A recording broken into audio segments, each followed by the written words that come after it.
Assalamualaikum warahmatullahi wabarakatuh. So hari ini kita akan belajar modul 7 unsur dan bahan 7.3 isotop. Jadi semua atom bagi suatu unsur mempunyai nukleus di bahagian tengahnya. Di dalam nukleus kita ada proton dan neutron, manakala elektron duduk mengorbit di petala yang telah ditetapkan lah. Ya, so di dalam nukleus tu kita ada proton dan neutron. Jadi semua atom di dalam sesuatu unsur mempunyai bilangan proton dan neutron yang sama. Jadinya setiap unsur, tak kira kalsium ke, logam ke, cecair ke atau gas, semua atom di dalam bahan-bahan tersebut mempunyai bilangan proton dan neutron yang sama. Kalau proton 2, neutron pun mesti 2. Kalau proton 10, neutron pun ada 10. Kebanyakan. Tetapi terdapat juga unsur tertentu yang atomnya mempunyai bilangan proton yang sama tetapi bilangan neutron yang berbeza. Kita membicarakan mengenai unsur yang sama. Ya, unsur yang sama, satu unsur. Kita ambil satu unsur, contohnya kuprum. Kuprum mempunyai berjuta-juta atom. Jadi dalam berjuta-juta atom dalam kuprum ini mungkin ada terdapat atom-atom yang bilangan protonnya sama tetapi bilangan neutron yang berbeza dalam unsur yang sama. Jadi itu kita panggil dia sebagai isotop. Jadi isotop bermaksud atom-atom di dalam unsur yang sama yang mempunyai bilangan proton yang sama tetapi bilangan neutron yang berbeza. Okey, kita lihat contoh ni. Jadual menunjukkan contoh isotop. Contohnya isotop yang pertama, isotop hidrogen. Ini isotop yang pertama, isotop hidrogen. Kita ada hidrogen 1, kita ada hidrogen 2, kita ada hidrogen 3. Ini hidrogen 1, hidrogen 2, hidrogen 3, ini kita panggil dia isotop hidrogen. Dia daripada unsur yang sama. Unsur apa? Unsur hidrogen. Cuba perhatikan bilangan proton. Bilangan protonnya semua sama. 1, 1, 1. Tetapi bilangan neutron, cuba lihat bilangan neutron yang berbeza. 0, 1, 2. Sebab itulah hidrogen 1, hidrogen 2, hidrogen 3 ini kita panggil dia isotop bagi hidrogen. Kerana bilangan protonnya sama tetapi bilangan neutron yang berbeza. Lihat isotop karbon. Contoh isotop karbon adalah seperti karbon 12, karbon 13, karbon 14. Cuba perhatikan bilangan proton adalah sama 6, 6, 6. Tetapi bilangan neutron yang berbeza 6, 7, 8. Oleh itu, unsur karbon mempunyai isotop seperti karbon 12, karbon 13, 14. Begitu juga oksigen, isotop oksigen kita ada dua jenis iaitu oksigen 16, oksigen 18. Perhatikan bilangan proton sama 8, 8 tetapi bilangan neutron yang berbeza 8, 10. Jadinya untuk contoh ini kita ada isotop oksigen, kita ada isotop karbon, kita ada isotop hidrogen. Ya. Cuba perhatikan bagi unsur yang sama, semua isotop mempunyai proton yang sama, yang berbeza hanyalah bilangan neutron. Isotop biasanya ditulis mengikut nombor nukleon saja. Contohnya hidrogen 1, jadi nombor nukleonnya 1. Hidrogen 2, 2 itu adalah nombor nukleon. Hidrogen 3, 3 itu ialah nombor nukleon. Apakah itu nombor nukleon? Nombor nukleon ialah bilangan proton campurkan dengan bilangan neutron. So dapatlah nombor nukleon. Okey, kita ambil contoh hidrogen 1, bilangan proton 1, bilangan neutron 0. So 1 tambah 0 dapat 1. Jadi 1 tambah 0 itu ialah nombor nukleon. Sebab itulah ia ditulis hidrogen 1. Jadi nombor nukleon 1, maka nama isotop ini ialah hidrogen 1.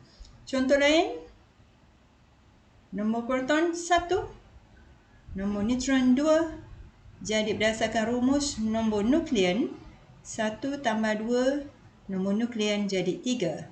Sebab itulah nama isotop ini hidrogen 3.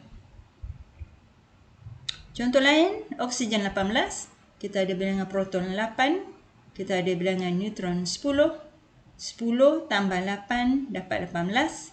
Jadi nombor nukleon 18, maka nama isotop ini ialah oksigen 18. Jadinya nama-nama isotop ni, nombor-nombor bahagian belakang tu kita panggil dia nombor nuklean, dan kita boleh bukan tulis sesuka hati nombor tu. Nombor nuklean itu adalah berdasarkan bilangan proton perlu ditambahkan dengan bilangan neutron.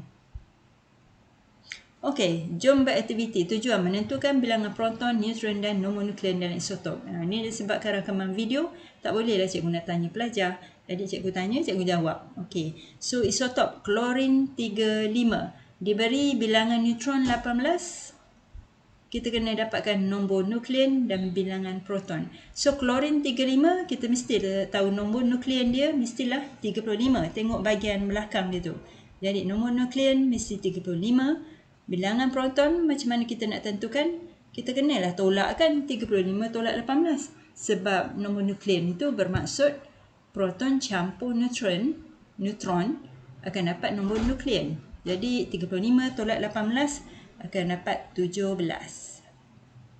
Klorin 37. Macam mana kita nak dapatkan bilangan proton dan bilangan neutron? Cuba perhatikan. Kita kena ingat semula bahawa bagi isotop klorin, kita ada klorin 35, kita ada klorin 37. Kedua-dua isotop ini mestilah mempunyai proton yang sama. Ingat tak? Bagi isotop, bilangan proton kena sama. Oleh itu, klorin 37 mestilah mempunyai bilangan proton sama macam klorin 35, iaitu 17. Bilangan neutron kita dapatkan dengan menolak 37 tolak 17, dapat 20. Natrium 23. Nombor nuklean mesti 23. Dan neutron kita tolakkan 23 tolak 11, dapat 12.